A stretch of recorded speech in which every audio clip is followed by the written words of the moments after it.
Yes, I think you got the notification that the session is being recorded. So yes, thank you, Tamara. And I was, as I was doing the initial presentations. So firstly, a few administrative things. Well, the official language of this presentation is the broken English, which I think is the most spoken English on the European continent. So if you ever have any questions regarding IPR, comments to address to our speakers or anything in this regard, broken English follows the same grammatical background or the same grammar as normal English, but it accepts a little bit of accent, a wrong pronunciation or anything like this. So please don't feel threatened by the fact that you may not be speaking a perfect English. We accept the broken one as well. So this being the official language. Secondly, as I said, just to repeat myself as some other people joined us now, the whole communication, I ask everyone to mute their microphones, and if you want to speak or either raise your hand and then my colleagues will notify me that there is somebody to speak, or please post your questions in the chat, so then we can of course all access them and read them. But again, to repeat myself, broken English is the language for today, so don't be afraid to tell it, in the way that you know it best. So our discussion of today will follow the activities that we've done in our IPR4SC project. As I was telling before the recording started. So we are now also approaching a very important milestone of actually preparing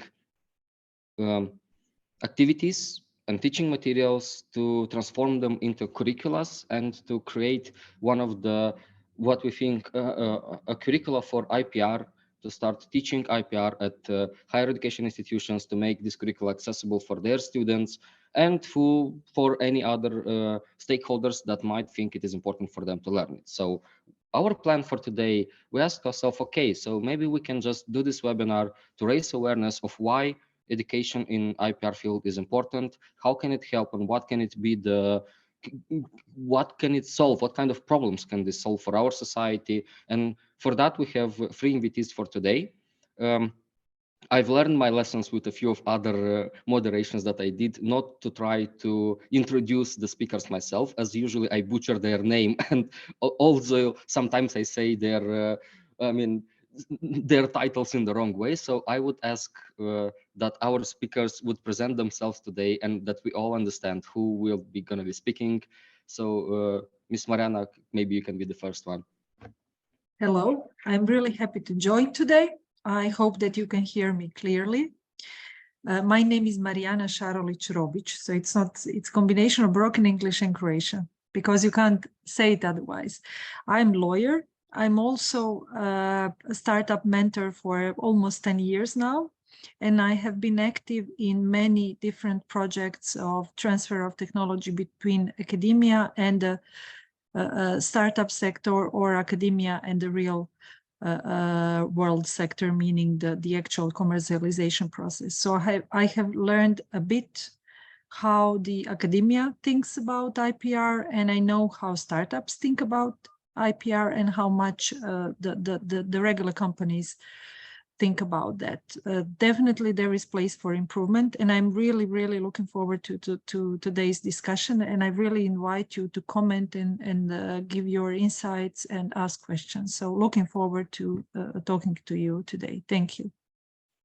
Thank you so much for this, and I think you already made it absolutely clear that you're one of the perfect people whom we should speak about today, as being a joint common of so many worlds, so many sectors at once. So our second speaker, I don't think Mr. Peter is here, so Mr. Andras, maybe you could present yourself. Hi. Thank you very much, Christian. My name is Andras Jokuti, and I can totally relate to the broken English rule. I'm originally from Hungary, but right now I'm working for WIPO, the World Intellectual Property Organization. I'm director of the Patent and Technology Law Division. But before I took up my duties last January here, I was for 3 years working for the Budapest University of Technology and Economics in technology transfers, pretty much doing very similar things to Mariana, so I wouldn't have to repeat that. And before that, I was working for 10 years at the Hungarian IP office. So I covered a little bit IP policy for a decade.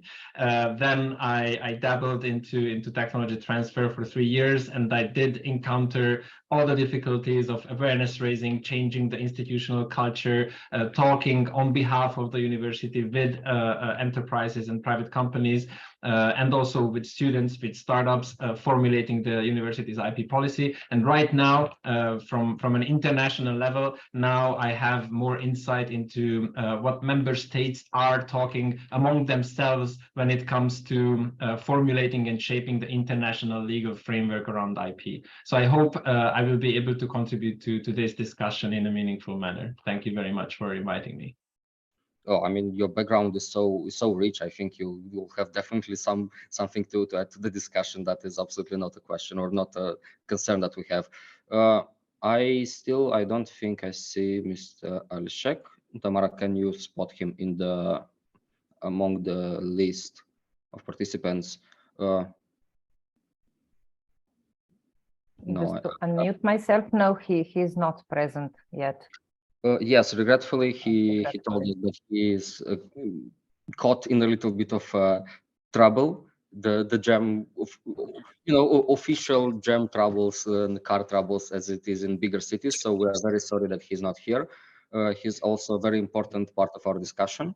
But I think we will just let him introduce himself when he comes in, and let's hope he can do it rather faster. So without further ado, I mean, we've seen that there is a lot of things to consider and a lot of particular approaches to take with the IPR field.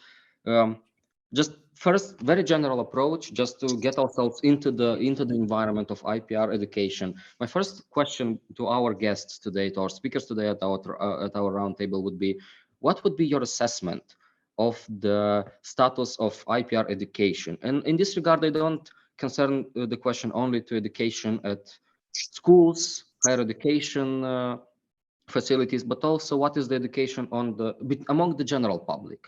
What are the skills that you have observed to be important, to be missing?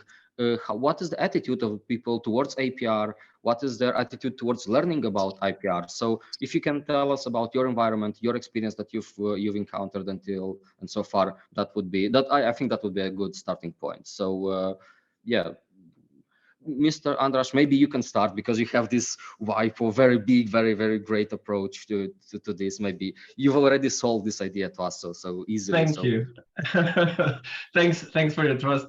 Well, let me turn it back to you a little bit. So when you talk about IP awareness, do you mean globally or regionally? Because there are huge differences between the levels of IP awareness between different countries, different regions even.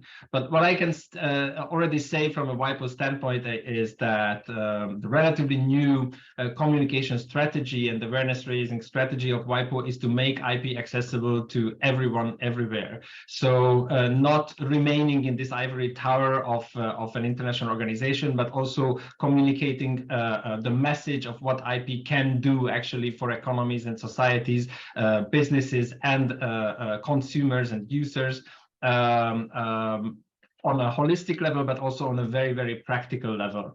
So WIPO is also aware of that issue, that the general public, just to answer your question, has very, very limited notions about what IP is useful for and what IP is doing and what IP is actually not doing.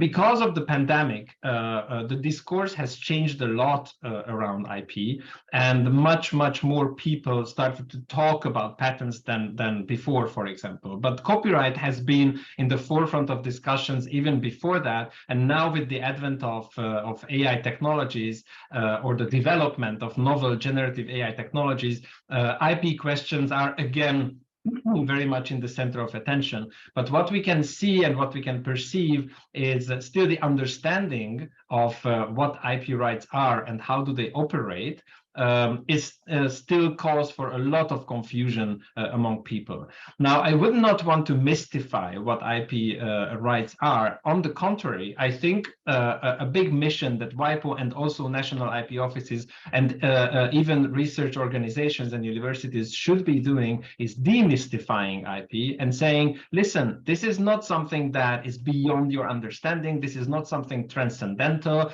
It's not surrounding us like air. It is surrounding us because of the branding, because of the technology, because of everything that we touch is somehow affected by IP, but it's not something that you cannot understand if you are not a lawyer or not a technician. It is essentially a market tool. It is something that will give you a competitive edge. It is something that you can wield in a way that can make your business successful and that will reward you for some kind of a creative or innovative activity that you have been doing. But it is essentially a social contract, a social construct, and the social contract as well. It is something that the legal system came up with a couple of hundred years ago, but more widespread, in a more widespread manner, let's say 100 or 120 years ago, to incentivize innovation and creativity. And in exchange, also to make a lots of knowledge accessible to people and a lots of knowledge to be disseminated to the scientific community if we stay at the technological side of things. I think I have tried to cover a lot of ground in this answer already, and I think we could branch off to many, many different directions. I think the bottom line of what I was trying to say is that IP is not something extremely complex to explain in simple terms, and generally more straightforward and simple communication around IP would definitely be called for, and only for those target audiences that actually need some kind of an in-depth knowledge about this complex legal field should additional information be provided. Thank you. Okay. Well, thank you. That's something to consider, especially for us that we are now in this decisive step of what do we put in the teaching. Ms. Mariana, maybe you can also speak from your experience, your environment. Maybe have a comment about what Mr. Andras just told us. Thank you. So I really concur what Andras stated, and definitely to come back to your question originally, it's a lot about where you are coming from. Croatia is, I would say, it is the youngest European EU member state. We are just about to celebrate 10 years in EU. So definitely, and we are learning about market economy because we forgot to do that in the previous 50 years we had after the Second World War. So having a homeland war, having the issues that we had to deal with, the internal restructuring of the economy, transition to new way of working and handling the assets we have, we tend to forget that intellectual property is also asset on our balance, and balance that can be personal balance, individual balance, as Andras said, copyright, something that we create as individual authors or that we create as a group of authors that can be something that is patentable or that is so innovative and disruptive and can be protected under the IPR rules. And this is exactly what is the main problem. And I think when trying to share let's say, this enlightenment with the startup community is actually the way I think we should talk to general public. It's a lot about demystifying, as you said, Andras, correctly.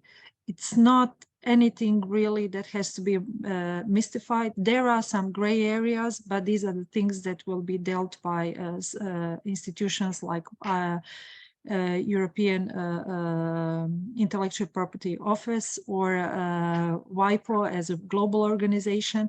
And these are the things that are not mainstream. I think that our main goal should be that we, from the day one, when we have some kind of idea, that we realize as we go further in developing our idea, when and how we can make our strategy of protecting that intellectual property rights that we are creating. So adding assets on our balance, as I said, company, individual, no matter where.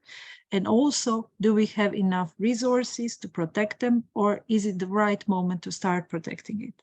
The thing that I usually say to all of my startup mentees, I always say to them, it's great to have a trademark, to have a brand or something, but only when you have enough money to protect it, in a sense that you can protect yourself from infringement, it makes sense, meaning that you have enough sales and revenues to justify that actions. It makes sense, economically speaking, because you have good, sound operations that bring value, that brings revenue.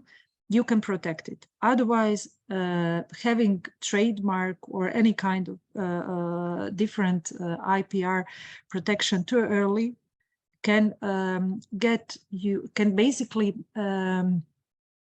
waste your funds too early on stuff that you yet cannot protect, because you haven't determined what is your product market fit, what is the service that your customers are willing to pay because they see it's bringing the value.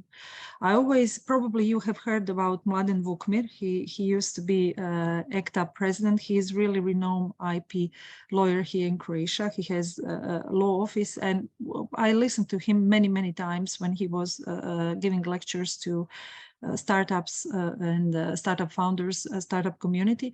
And he always said that the crucial question we should ask ourselves when we are trying to protect our IPR is when and how we are going to protect it. So we have to think about the strategy, what is there to be protected, plan resources when the funds are coming, and also know how the processes go, because you don't have to pay everything at once. It's not the processes depending on what market you are tackling, especially if you are just thinking about going to single markets or just EU territory. It's much easier, because we should use that benefits that we have out of the single market. So filing it in one country, you can have it on protected on EU level, and also it brings certainty and value to you. If you want to go to US market or UK market or any other market that is more regulated or differently regulated, then you really have to think about the strategic approach to use your resources, but only and when you have proven that this is, let's say, it makes sales up, it brings revenue, it brings value. And this is when it comes to companies. When it comes to individual persons' rights, providing intellectual services, so whatever comes in the area of copyright, it also has to be, because it's different kind of right. So it's a right that is protected per se. You don't have to file for it. You don't have to go around, and you just have to be aware that if there is an infringement, you are entitled, and you can pursue protection under the relevant bodies. So I think demystifying, talking about it in general public, especially with this layer that Andras mentioned, sorry for wrong pronunciation of the name, Andras mentioned earlier, with this AI era coming aboard, where copyright is going to be really important, because the labor market is changing, the way we contribute to the world is changing, and the difference between the tools we used and IPR in the tool and the value that we are bringing is definitely going to be very important. So the more we can demystify it, presenting right example to regular Joe and Jane, and also to regular limited liability companies, small or big, I think it's the better.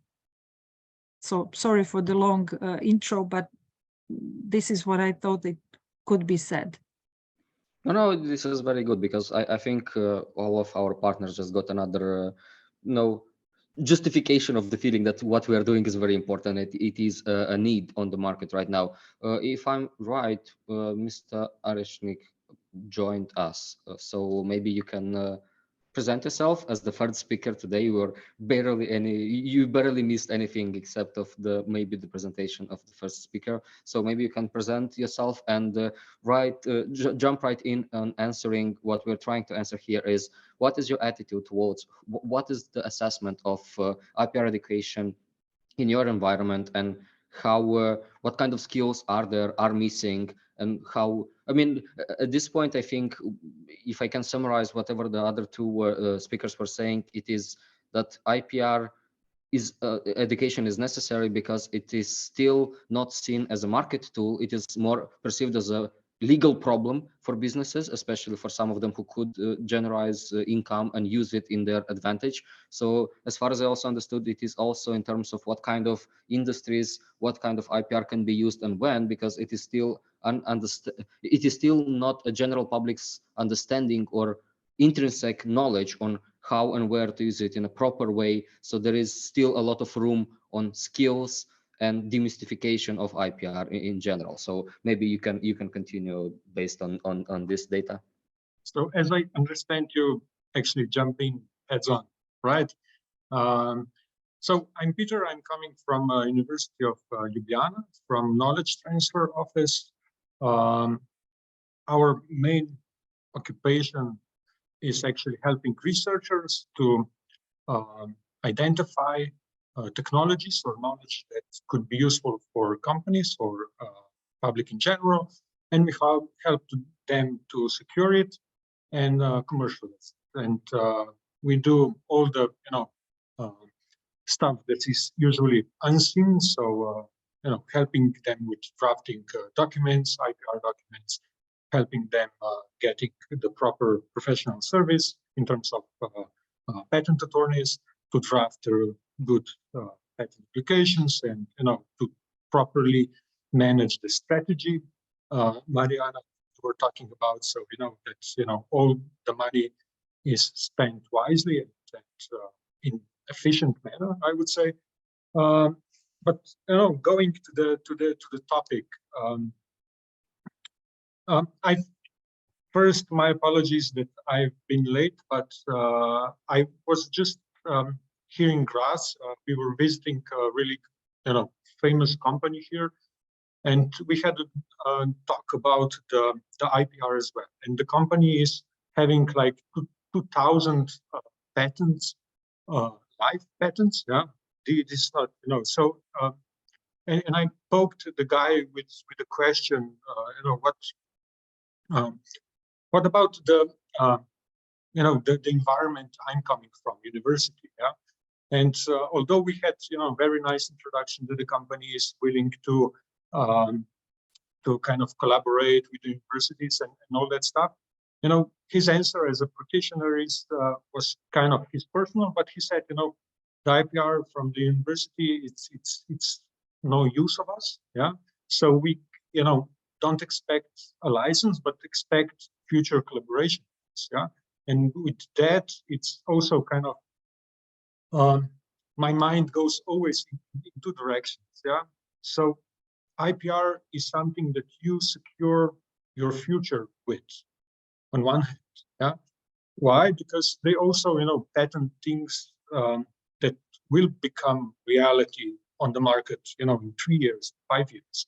So in that regards, the researchers also do the same matter. Yeah, so they also research the same thing. So I couldn't agree totally with him. Yeah, because I know that if there is an IP that is valuable for them, I'm sure they will do everything they can to acquire it. Yeah, so the license is not the option if you have some kind of breakthrough technology, which comes to the other field. We often hear from researchers, yeah, which is like, we have this product, what can we do with it? Yeah, so and the guy from the company was, I think, referring to that kind of issue. So we developed something, we invented something, but we hadn't had enough thinking into what are the applications. So, but we as IP guys, we always, I always say, this is my personal kind of opinion. I'm not the guy that will say this is something valuable or not. There is a market and laissez-faire. Yeah. So the hand that picks the stuff survives in the market. So in that regards, it's really hard at the university level to support right inventions. But luckily, I think we are still in a position where there is a little bit more funds available than there is a need to secure IP. Okay. Yeah. Okay, thank you. That is something interesting to tackle with, as this kind of, it not only requires skills on doing IPR, but also requires skills with speaking between stakeholders that are interested in IPR and are actually tackling this. Since we're here, and I think from what I understood from all of your answers, there is still a need, and of course, as Mr. Andras actually said in the beginning, there is difference in the countries and regions, even how they apply IPR and so on and so on. So in not so long ago, I think in December we published this, or at least in January it should have come online, a report based on a very non-representative survey that we did in our project, but it was kind of trying to see what is the environment and how it works. So what we observed there, having, well, kind of a nice amount of people surveyed, we've seen that there is a lot of misunderstanding on the theoretical knowledge of what IPR is. And at some point in many types of diving into this analysis, what we could say is also that this reflects also in the misunderstanding or misapplication or misutilization or not sufficient utilization in IPR for gaining innovative advancement. So then maybe we thought, okay, but what if these two things are actually creating a vicious circle, or vicious circles? Because when you don't know what it is, of course, you don't know how to apply it properly and how to get benefit of that. So on the other hand, even if you know that patent exists and you don't know how to apply these technical benefits that you can get out of that, of course, there is no incentive to learn more about this on a theoretical level. So my question to all of the speakers now would be, do you agree about our assessment that this vice between insufficient theoretical knowledge and leads to insufficient application or utilization of IPR, and then it is actually enclosed in one big circle that one person should go away in terms of raising its own awareness and learning? So the question also stands in the way of, okay, is there anything else that we're missing in this interpretation? And also, who should be and how should it be done? How we break this cycle? Can IPR education at universities, should it be, I don't know, specialized trainings for businesses, or how do we break this cycle? If you think that, of course, if you think this is the assessment is correct. So who would like to go first? I have no preferences. I'm happy to do it if you allow me, but of course, I'm also happy to defer to colleagues. But just to not waste any time, there are so many things one can think about this. So let me just address two issues here. One is that discourse over IP is sometimes very much convoluted because the different levels of the discussion are being mixed up. Of course, right now I'm more observing the international legal framework, but as I said in the beginning, the pandemic has directed a lot of attention to what IPR, the international framework of intellectual property rights should look like, and whether some countries or the international community should waive certain IP rights altogether to ensure that people actually have access to medical technologies. But this is the highest level of discussion around IPs and IP rights, and this is not really about what decisions actual businesses are taking. Then there is the national policy level, where individual governments are actually deciding how do they formulate their own IP strategies, policies, legislation, and practice. making use of the room for maneuver that is granted to them by the international legal framework. There are the so-called flexibilities in the international legal framework around IP, and every country has the right to shape their IP system in a way that serves their interests, their economic development to the extent possible. Now, only after this comes the business level, and this is where companies and also public research organizations and universities need to formulate their own IP policies and their own IP strategies and understand what they can do to actually make use of the IP system that is available for them in their own country and also in other countries where they want to go to the market, and formulate their own IP management systems and their own strategy relating to specific IP rights that they are securing. And that, of course, has an effect on the user/consumer level, because what and how businesses are doing is influencing the supply that is available on the market, and also users and consumers when they make their own choices, be it in the digital world or in the physical world, where they are, I don't know, considering buying a counterfeit bag on the beach. They make choices in an informed manner. I mean, they should be making their choices in an informed manner. What does it actually mean from the viewpoint of IP? But when we are talking about IP, let me just reiterate this one more time, and this is the second point that I wanted to make. IP is not a goal in itself. It's not operating for its own sake. So one needs to consider IP for what it is, and just to simplify it very, very, very to a great extent, knowledge, meaning creation, works under potential copyright protection, or inventions or designs or whatever is created by the human mind for the moment at least, can be imagined as liquid.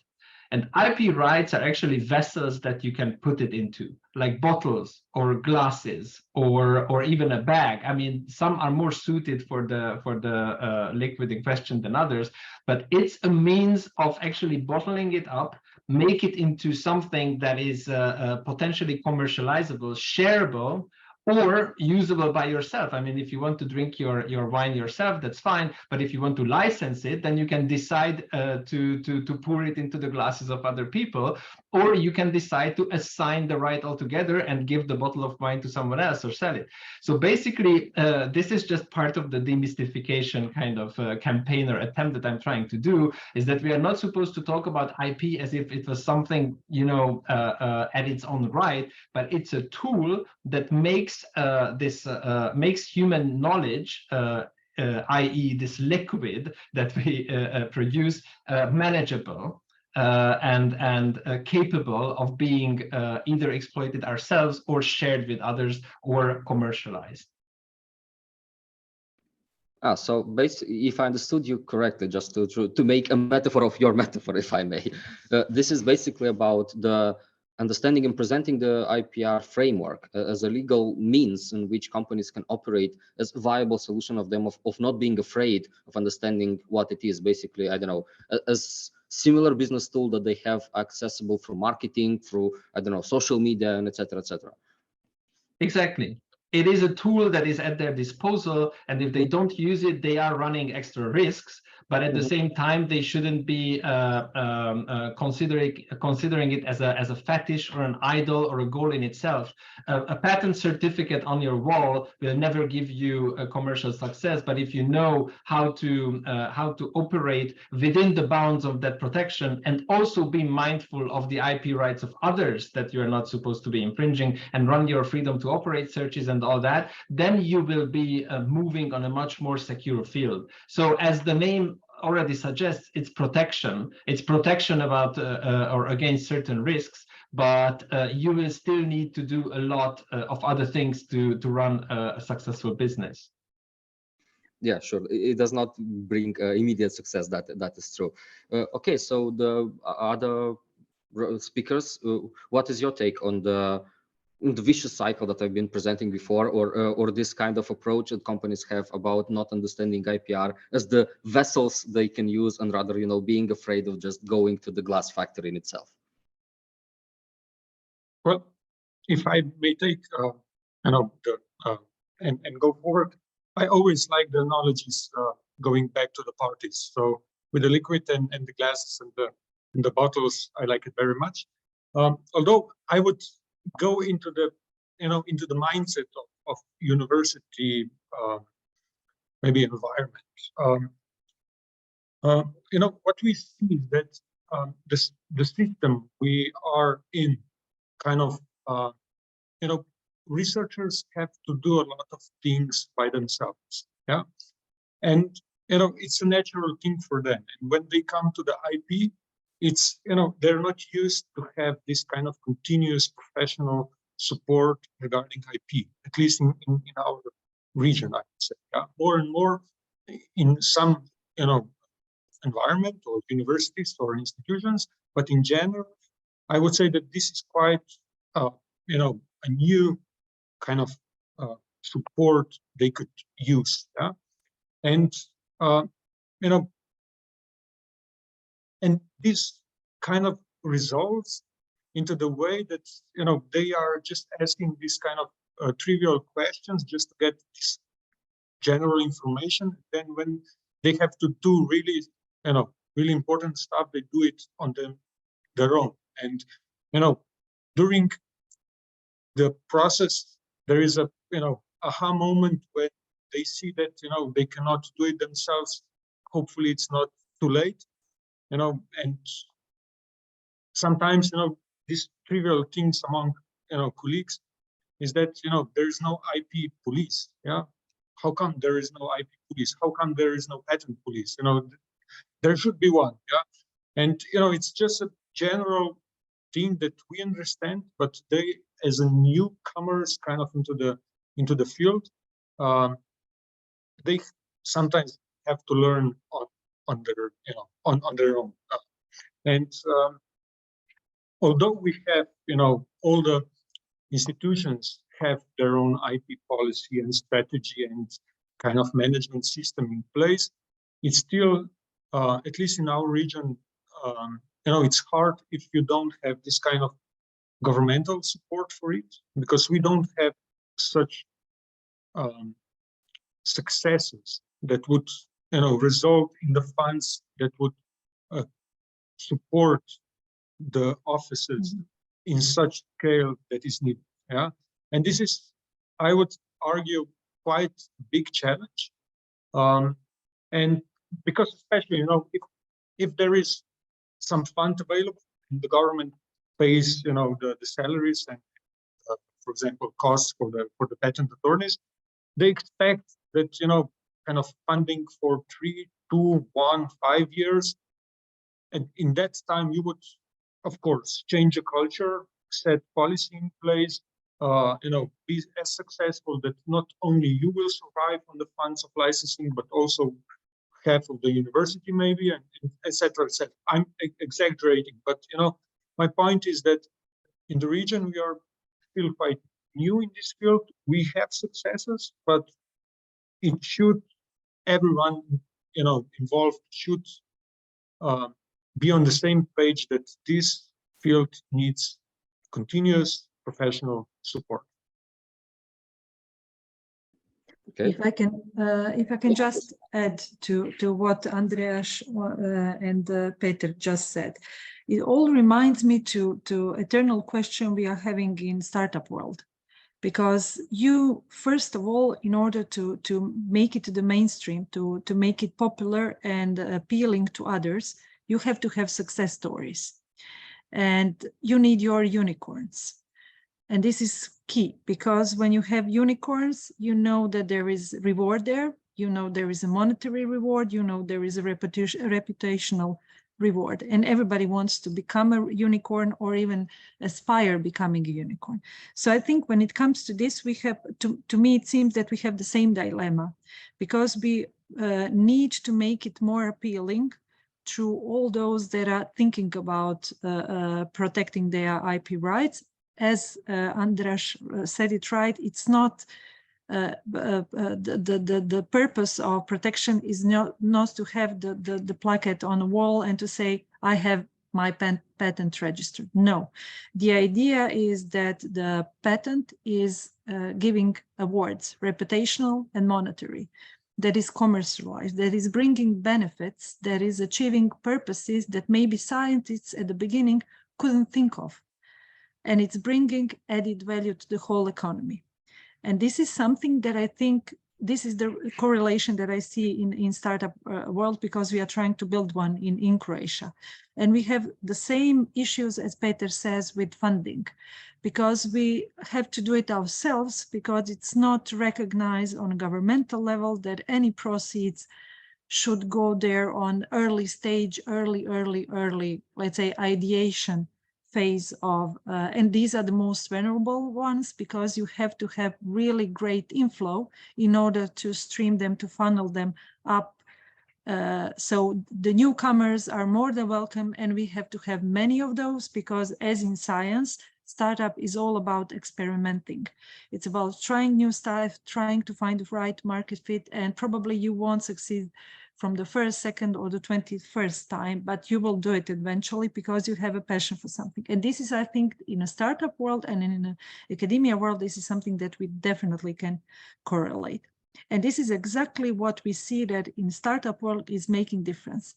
Talking about success stories, demystifying how the whole structure went. As Andras said, the clear framework, straightforward framework, giving them easily accessible resources. Very important thing that Peter mentioned is about internal policies of each institution. So clear status of you as academia person who has to have his labor obligation rights that are coming from your service as a scientist, and also something that is probably that has to be resolved and has to be clear in advance in order for you to pursue commercialization of your own project, in order to make it a spin-off, to make a license out of it, and who is and when getting the monetary funds and under which terms. And these are the things that are really, really important. So I believe that using the same analogy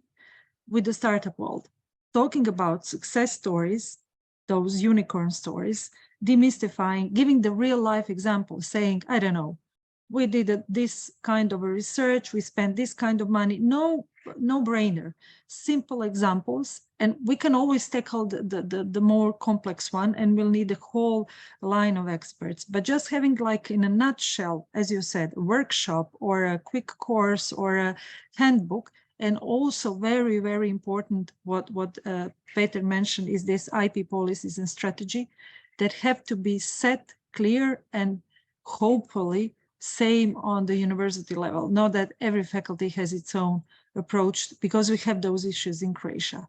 Nobody wants to be a follower, everybody wants to be a leader, so they are reinventing the wheel. But this is, you know, us being humans. But all those things prove that we see there is a huge potential in this, and we want to use our patent not as a nice plaque on a wall, but we want to bring value, solve real issues, and make money out of it in order to make more patents and bring more value to the whole society. Very interesting where you're going in this direction, and how the discussion is channeling into this. So I'll just detour a little bit from my original idea of how the discussion should go. So my question is, now that we are starting to visualize this potential teaching course about IPR, what do you think? Should we teach it more as a business tool approach? Like, for instance, there is, I don't know, marketing courses, yeah, on PR, how to use a social media to advance with your business. Should we have the same approach in teaching IPR? Basically explaining to them, look, you're living in this environment, this law that will prevent you to do this, but will allow you to do that. And yeah, this is how much you can make out of this particular type of patent, or like if you have this kind of technology, better patent or trademark, or this one is under, I don't know, is under copyright, so you don't have to do anything. This is basically just know your rights and so on and so on. Is it a good approach to teach IPR or like IP and use of IP in business as a business course, rather than actually a technical course in terms of what is a patent, what is a trademark, and what would be your approach? How would you approach this issue? Since you've tackled exactly the very sensible approaches and very big and very tangible problems that I think everybody speaking about IPR can imagine themselves in. So yeah, Miss Mariana, I think you already. I'm you're definitely for that approach. This is something that intuitively in this really ever fast, ever never-ending changing times, with all of us having really limited resources, and we want to tackle whatever is in hand as soon as possible and gain results and also get the right information, you know, within a second. It seems to me that also enables you to get a grasp, and then yes, not just leave it to the business people, because it's not good to leave it to the business people. You need another layer and another layer. So this would be like a induction that has business mindset, but then you add a layer of more reason, general impact, and everything that has to be there, like the whole society it is. So demystifying, in a sense, making it, because when I teach IP to startups, especially, the problem is that they're just legal jargon, and it's very hard for them until I present, as you said, the real example. Your blog post, it's your copyright. And then it's all clear to them. And then I say, you know, referencing, and did you take it out of it? And maybe you use ChatGPT, and then who did they feed the data with? Did they infringe somebody's right? And then makes it for them really easy. The same goes to any kind of IP. Of course, it's not that simple, but demystifying this legal jargon and making it as a tool, as a framework, as Andras said, makes, but this is something intuitively mine, because I'm doing a lot of things with startups and entrepreneurs, but also when people from academia, PhD candidates that are working on projects, having spin-offs, ask me, this is exactly what they seek. They seek guidance, and they want to comprehend, you know, the initial comprehension. And then afterwards, they can go in depth and become masters and experts. But initially, they need just a small, like a quick guide or an induction to this strange legal world that is really mystique to all those people that are not legal practitioners. And we tend to do that, you know, we lawyers tend to do that. And this is crazy, because we should be support and service to the business and academia, to real people, and not a purpose for ourselves, and not, you know, making everything sound really complex and sophisticated, because this is not bringing value to the society. So that's my 5 cents. So please add your thoughts. Thank you. Yeah, I mean, the other two speakers, what would be your approach? Do you have anything to add? I totally agree what Mariana said. Maybe I would a little, you know, focus our view on one particular moment in our process with the researchers, and that is that when talking to IPR, we tend to talk about the product, not the customer. And this is, you know, it's a situation where actually you would like to spend as little time as possible. Why? Because the point of business endeavor is customer, not the product. Yeah. And if you spend, you know, your resources on and your thinking and talking about the product, you know, the business world kind of works in other way. You have to talk about customers, you have to talk about benefits, you have to talk about value. And if you talk about IPR, it's, you know, you don't want to talk about IPR. You don't want to talk about how things are made, you know, what's the juice of your technology, of your knowledge. And when we have discussions with researchers, I tend to remind myself that, you know, as little talk as possible about the product, but as much as possible about the value, the benefits, the you know, the customers, the needs, the pains, the gains, and that stuff. Yeah, you know, there are a lot of tools available, and you know, the canvas and that stuff, which helps us a lot to have this kind of structured conversations about it. But at the end, I would say that if you are going to, you know, in any IPR related workshop, there should be this kind of understanding as a basic layer. Yeah, don't talk about product, talk more about value. And especially if the researchers go out and talk about, their technology on the conferences or at, with the companies, it's always better approach, I would say, to talk about value and benefits than talk about technology. Yeah, thank you so much, Mr. Yokuti. Do you have something to enlighten us from this big WIPO approach that? Oh, no, don't treat me like that, please.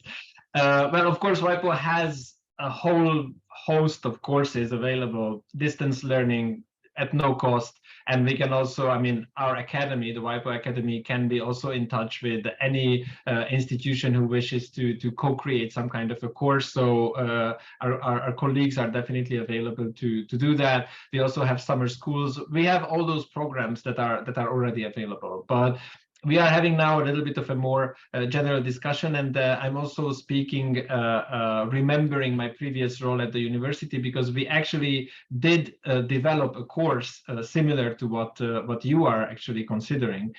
And I think the starting point should be to determine what is the target audience. Who are you talking to? Because to a certain type of audience, I'm 100% in agreement that you should consider it as a business course, because if you're talking to entrepreneurs or future entrepreneurs, startuppers, or representatives of SMEs or university students who are planning to do that, then of course that is the right approach, because it needs to be relatable.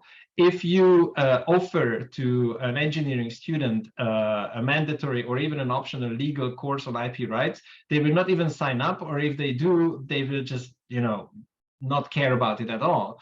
But if you make them understand that this is actually something very relevant to you, and this is gonna be one of the first things that you need to consider if you start a company. I'm not saying the first thing to consider is to file a patent application, but what is your approach to IP? And you give those examples that Mariana was mentioning, then you will definitely get much more of a buy-in. But this is not necessarily appropriate to all kinds of audiences.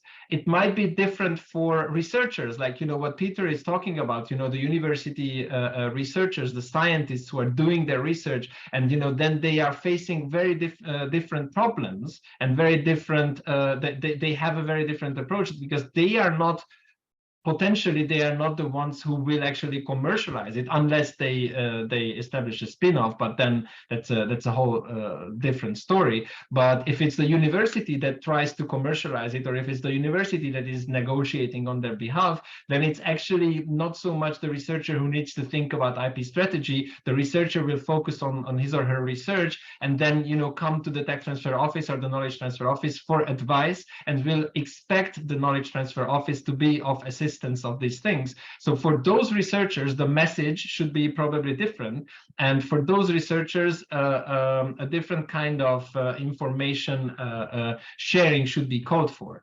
Now, again, third category, if you are talking to law students, again, their approach and their needs will be completely different. If you are talking to patent attorneys or candidate patent attorneys or patent examiners or policymakers, then all these approaches are very, very different from each other. So what I would just say here, and in response to your question, that if you are building that course to students or postdocs or even researchers who are planning to establish their own companies, or who are planning to commercialize something that they created, then probably doing it as a business course is the right approach.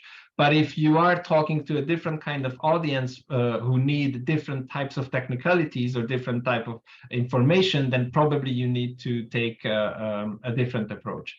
But irrespective of the audience, you need to do something interactive. You need to do something customized to the audience, and you definitely have to forget about frontal presentations. And I know I have been talking for, I don't know, 5 or 10 minutes just now as a response to your question, but it always needs to be a dialogue. If you cannot engage your audience, then you are lost. And I'm really hoping that there will be a point in time when we can engage our audience right now, because the webinar format is not really a friend of interactive discussions, but it should be, because that's the only way of actually conveying information where people are just not zoning out.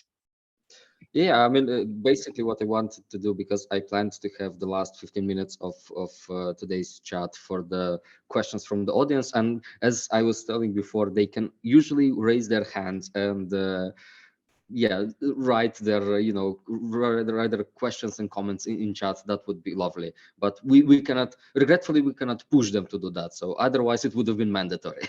Okay, jokes aside, my final question today is, can I just, before, just I would like to respond to Andras.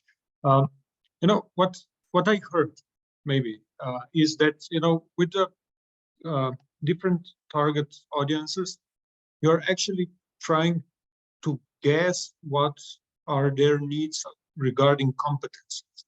Yeah, and you know, if there are needs like doing the state-of-the-art search, like researchers should be really good at, you know, there's a different level than, you know, just talking about how to transfer patent application into a technology offer. Yeah, which is totally different competence. Yeah, and in that regards, I see the point of Andras really on the point and very cool. Yeah. Thank you. I think you understand it correctly, so no further comment. Yes, it's about competence, which competence you want to address. Yes. and here comes my final question. I promise, final one, and then we move to this interactive part. We have actually little understanding in speaking with our stakeholders, and again, I will mention again the survey and the qualitative data that we're speaking, we are collecting. There is not much understanding of how IPR can actually improve, or how can digitalization, well, digitalization less on that, but more on the sustainable and green economy. There was not much of the understanding how it can benefit out of the IP. And now that we use this bottle metaphor, which is very great, by the way, I really like it so much. So can we shape this IP bottle to pull in some green technology there? Can we use it for the goals of the European Union now to become a green continent, basically? So is it feasible? And since we're speaking about education, what kind of skills, what would you I mean, with your experience, what would you focus on? What kind of examples? Maybe you can give us some examples of good stories. What kind of skills, what kind of competences would you teach future entrepreneurs, students now of, let's say, let's say a very diverse teaching class. Yeah, ITs, engineers, medics, sociologists, and so on and so on. Something that you would consider a general public that should know. So could you answer this? Because it's been one of the hardest questions for us to answer ourselves. So now I'm readdressing to you, hoping that you can help me. You can help us with this.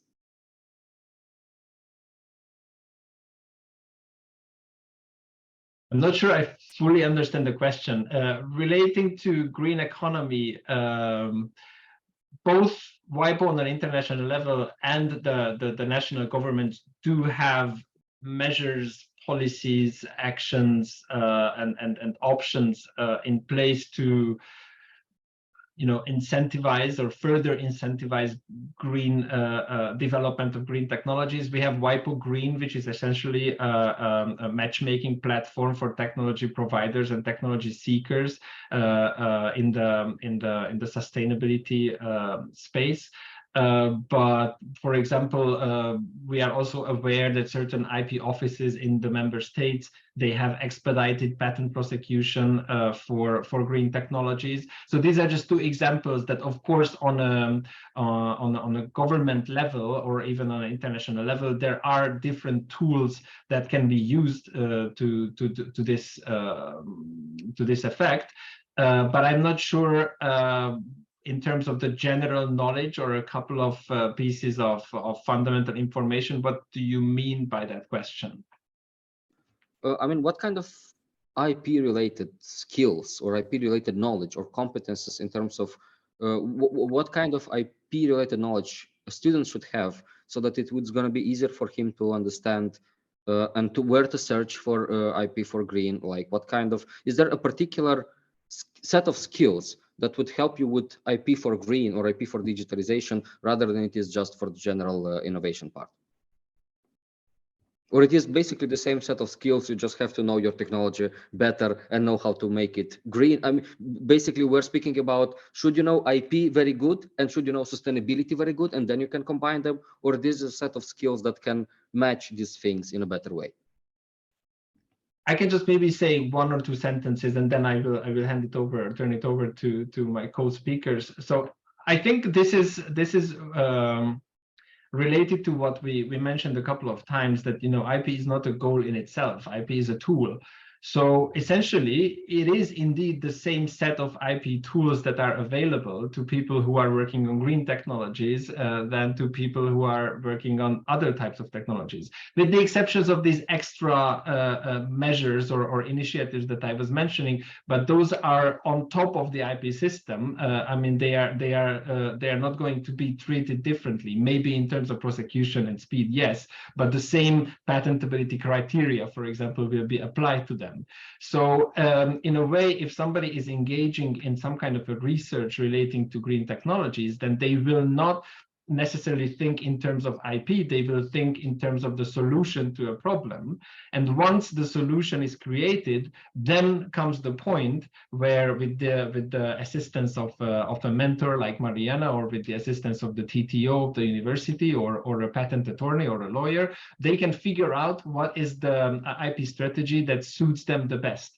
And in this sense, maybe in the case of green technologies, it is also worthwhile exploring certain open innovation strategies, because on the one hand, of course, commercialization is important, but on the other hand, if there is some kind of an emerging technology or a developed technology that is able to tackle some global challenges that is in the interest of the public, then kind of the socially responsible aspect of it should also be acknowledged and also addressed.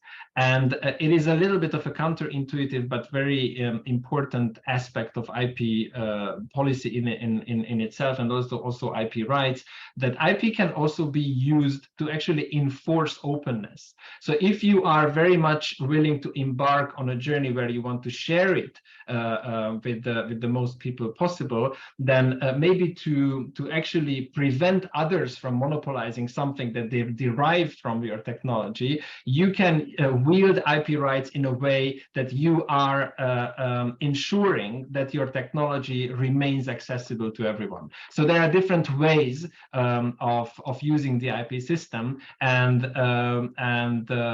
it is, of course, the choice of the owner of the IP right in question how they want to do that. Yeah, thank you. Very, very interesting as approach goes, as you can actually make a thing open through protecting it so that you can others can use it. Thank you. What is others' opinions on this issue? If I can just add in relation to your question, I think that the things that definitely we have to nurture more is critical thinking, resilience, sustainability, and scarcity of resources, because this is something, these are the things that we are leaving to our kids. So probably some of you are not parents. I'm having a 13-year-old one at home, and he's growing up, and I'm rethinking how we are doing stuff and how we are going to leave the world in a better shape, or at least preserve it as it is. And I gave a lecture this morning about AI, and one of the things that I mentioned in EU Digital Decade under the let's say Digital Rights Declaration is definitely this aspect of sustainability, security, impact on our environment, and energy consumption.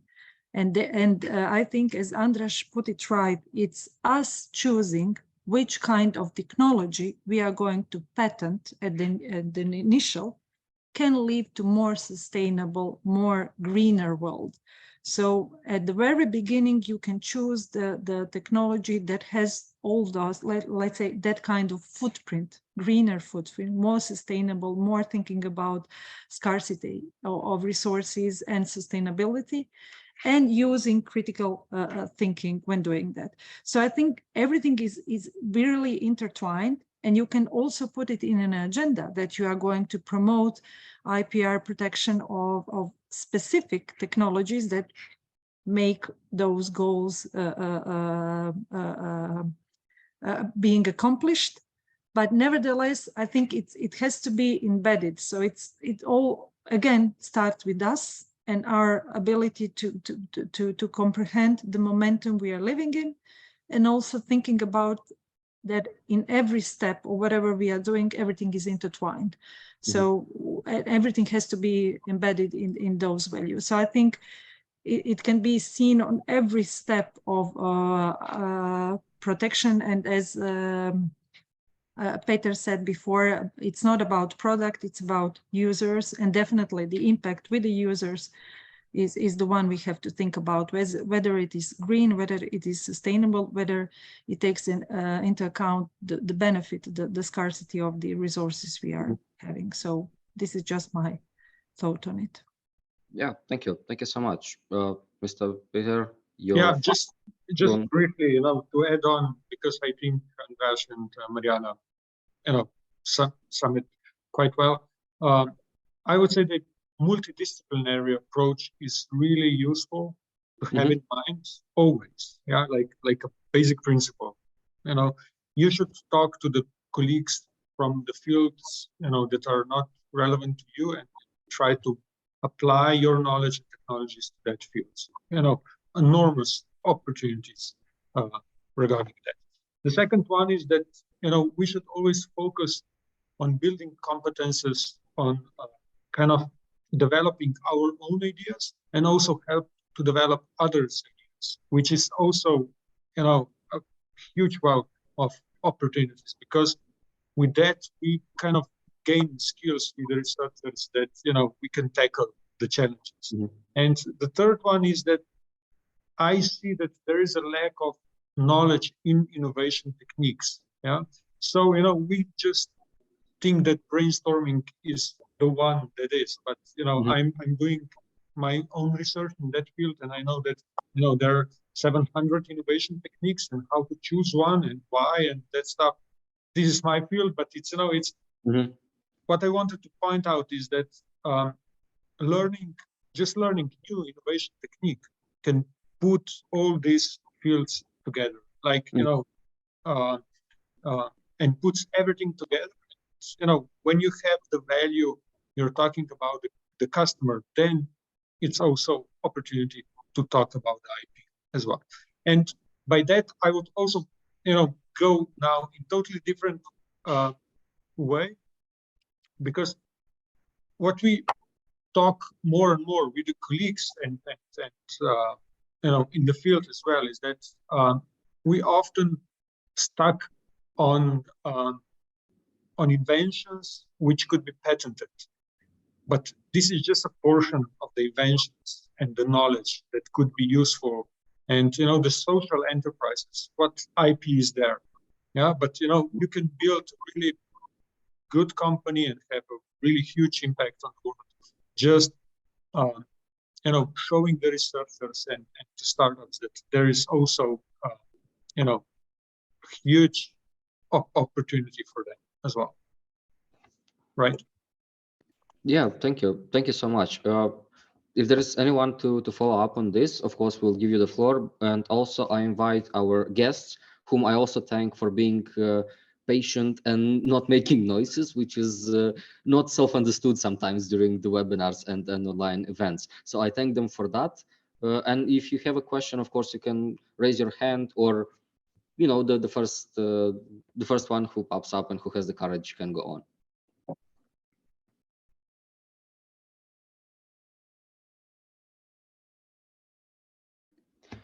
Well, since people are still figuring out how to formulate their questions in their head, I think this is the delay in a few seconds there. Maybe we can. I was really interested about this new trend about how artificial intelligence and IPR are going to be meshing together in terms of where does the IPR comes into this new world of ChatGPT, for instance, or anything else. Can we control it? Can something be done about that? Because this is becoming a part of digitalization and digitalization innovation. And apparently IPR should have a say into this. So is there a solution to that? Is there a possibility? Does it infringe anybody's rights? Or it is perfectly safe to go and, I don't know, use an AI generated image on something without regards to any particular rights?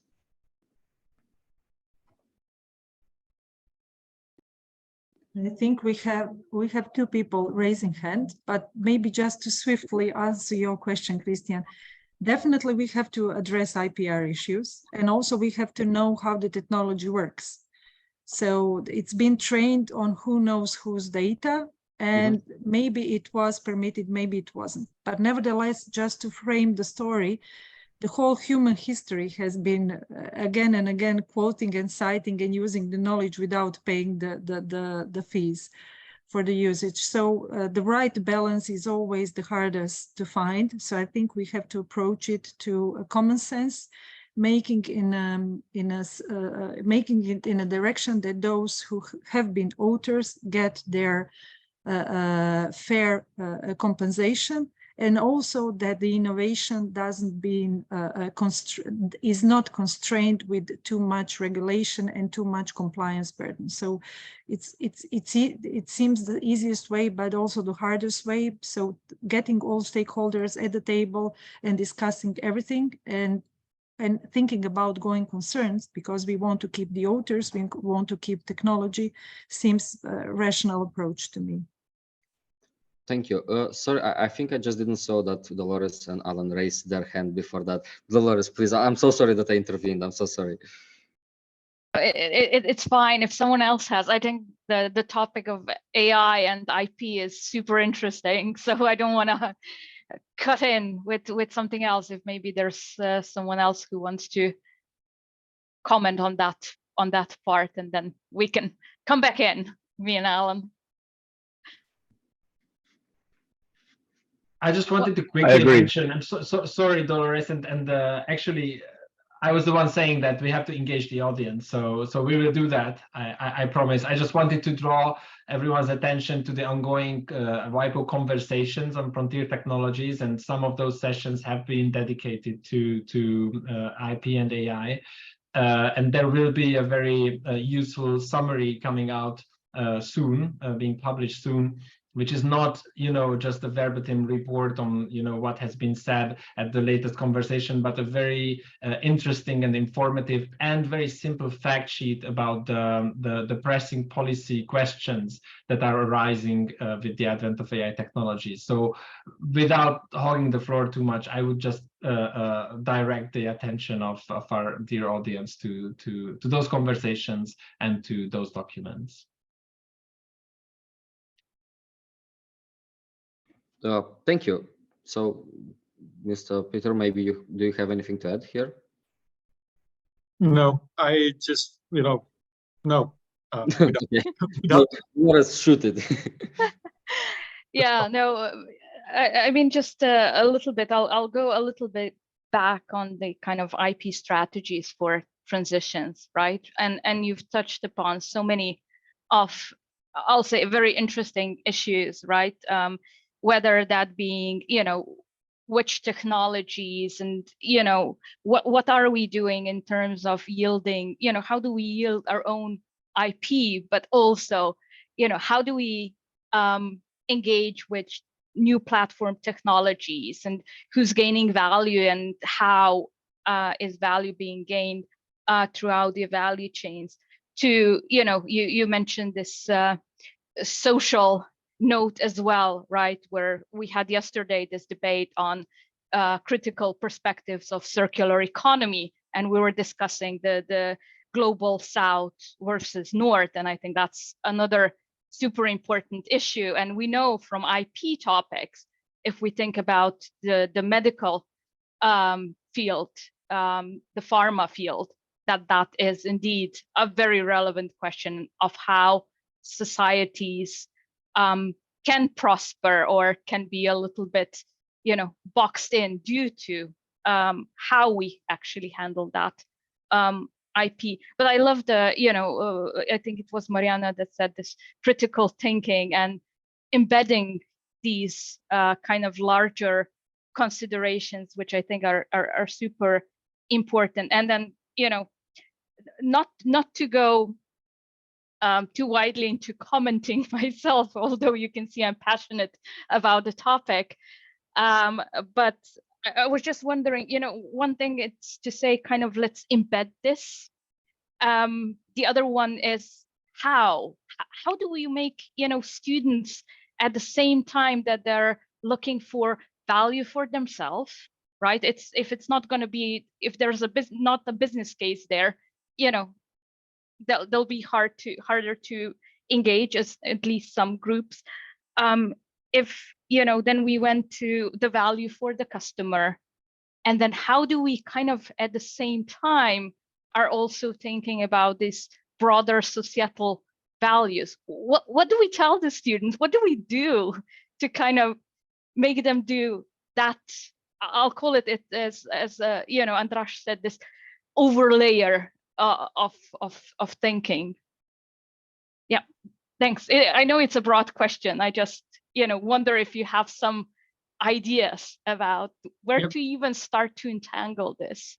Yeah, maybe just I just had a conversation yesterday with a colleague about this, because this is an ongoing topic. Yeah, and the funny thing was that we were talking about the maths. Yeah, the math courses they had, and he's now a PhD, and he was talking about how much actual math he's using currently and at what level. Yeah, and we discussed it that it's probably secondary school level.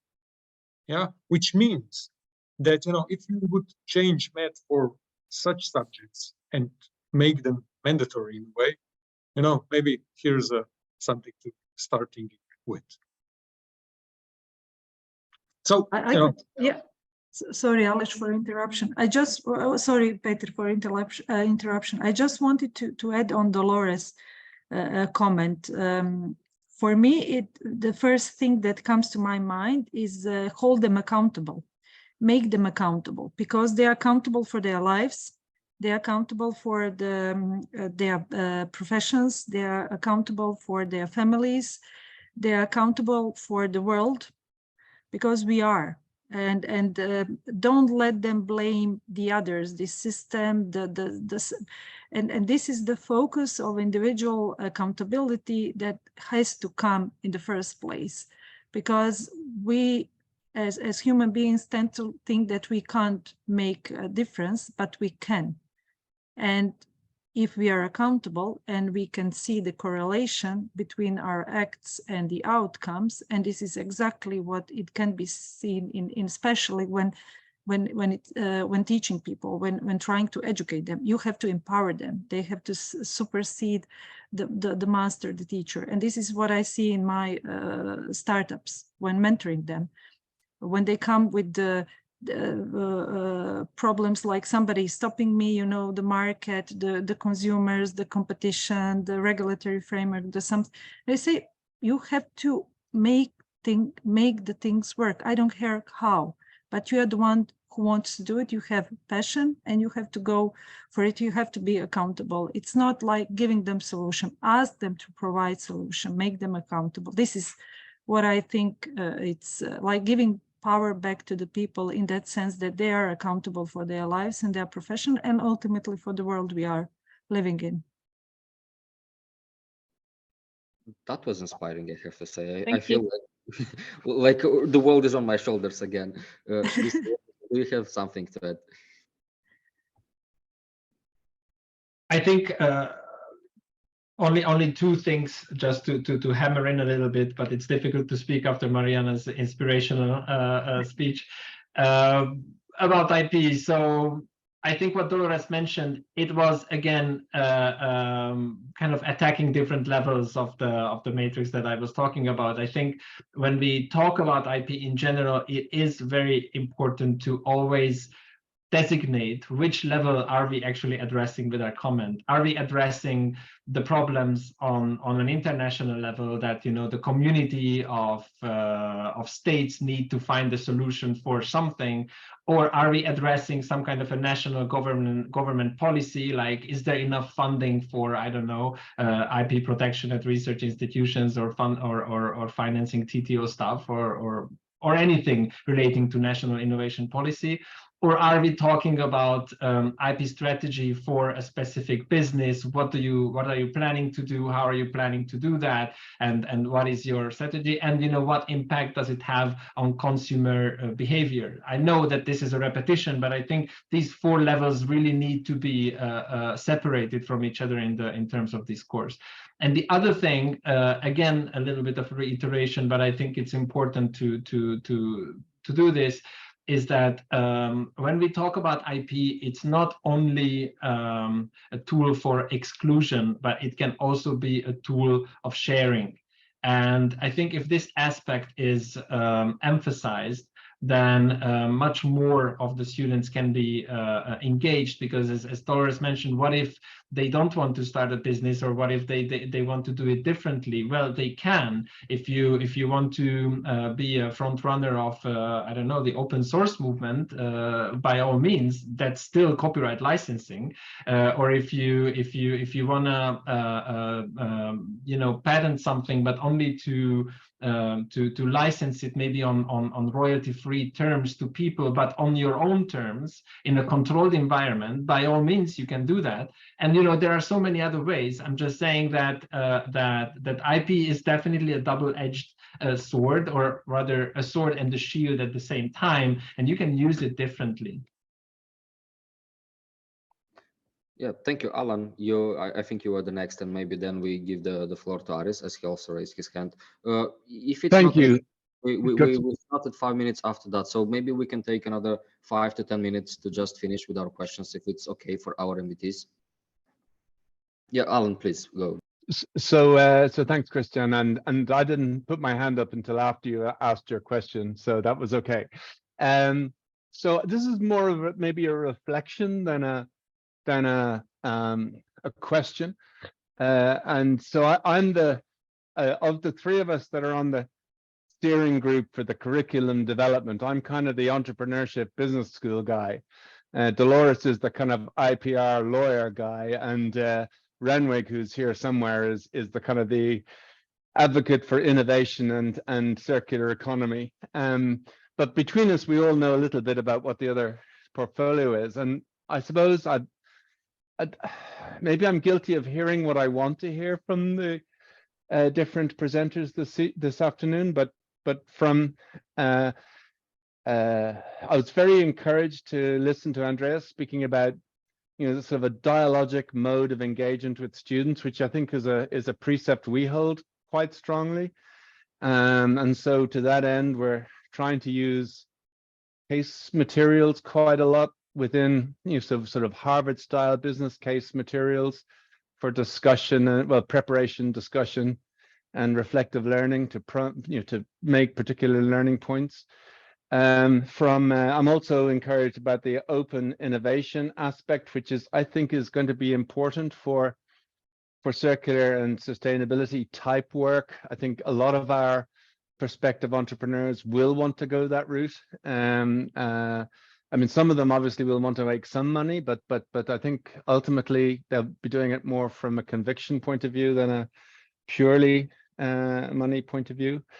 As somebody who wrote their dissertation about new venture teams, I'm very attracted by Peter's remarks about the 700 innovation techniques other than and including brainstorming. And I think I know at least 20 of them, so we must compare lists sometime. And I liked Mariana's talk about the concrete, which again is a feature of using case materials, because most of the cases we will use will be well, most of the cases we're entertaining are cases that are harvest-style cases for things that actually happened, as opposed to, you know, role play type cases, which I have used for other topics in the teams and negotiation area. But I think the actually happened part is important here, so that people can look stuff up on the internet and do IP searches for the particular companies and ventures that we're addressing. So so that's my reflection. And I suppose I'm laying it out there in case any of the speakers have want to hold their hands up and say, well, that's as okay so far as it goes, Alan, Dolores, Renrig, but have you thought about such and such? Or have a question about what we think we might be going to do next, because now would be a good time to have questions like that, you know, so as we can change tack. That's me.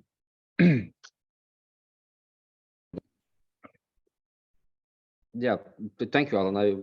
I mean, I feel just intervening just for the sake of keeping up with the silence, but I would really glad if somebody has something to comment, because this is an interesting approach to what kind of roles can we add there and what kind of approaches can we also have in this kind of developing the course, because we also, as Alan said, we also have to understand, yeah, we hear what we want to hear sometimes, and as being all academics, maybe you can really give us a hand of understanding what are we missing in this regard. I don't think you are missing anything, just a very important point. I mean, I'm sure you are addressing that, but I just don't really know the context of the course. But if you're talking to students, I think it's extremely important to talk about entitlement and ownership issues, not to mislead them about what they do own and what they don't own. And also the university itself needs to be clear about that policy regarding students, and, you know, what is the borderline between IP that is created by a student that is owned by the student, and an IP that is created by the student maybe as part of some kind of a university project that is maybe even co-financed by an external entity. And then, you know, there the contractual relationships will just potentially you know, influence the ownership relations relating to IP. So this is just something that is important to clarify at the course, that, you know, when you talk about IP in general and what you can do with IP and what you cannot do with IP, it's extremely important to clarify what is the IP that they actually own, and what is it that might have some other owners in the picture. I would love to learn more, actually, really, about what you were talking about, Alan. And yeah, glad to share the list. Yeah, and so it's an EU-funded project. It'll all be up on the internet eventually, and you know, if you're happy for us to access you as a resource once in a while, we may well need you. Yeah, thanks for the offer. Yeah, thanks. But you know, my comment would be that we often take, you know, we often try to copy best practices, yeah, but we don't realize that we should translate them. But while translating them, the issue is always that you know, if we are seeing some best practice and we don't actually learn about it enough, that, you know, it's maybe successful because it's based on proof of concept fund. And if you are copying it and then you don't have proof of concept fund, you know, it's highly, you know, that it will not be as successful as there. So, you know, we always should be aware of translation.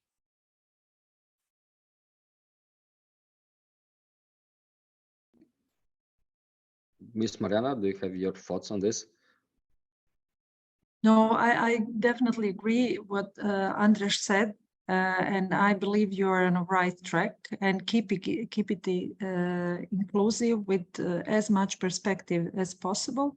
And also, you will kill me probably, but it's all about startup. Is so have the beta, have the pods, and test it on real users and get the feedback from them, and then iterate, because this as Peter said at the beginning, thinking about users and the benefits we are bringing to them, solutions we are providing for them, it's crucial. So the best way not to have the perfect beloved project that brings value to nobody is to test this, to test it with the real user as soon as possible. So this is the only remark I have, like, from my perspective. Thank you so much. I think we have maybe only one very, very short question, if there is. And if not, I would just say thank you so much for coming to our event today.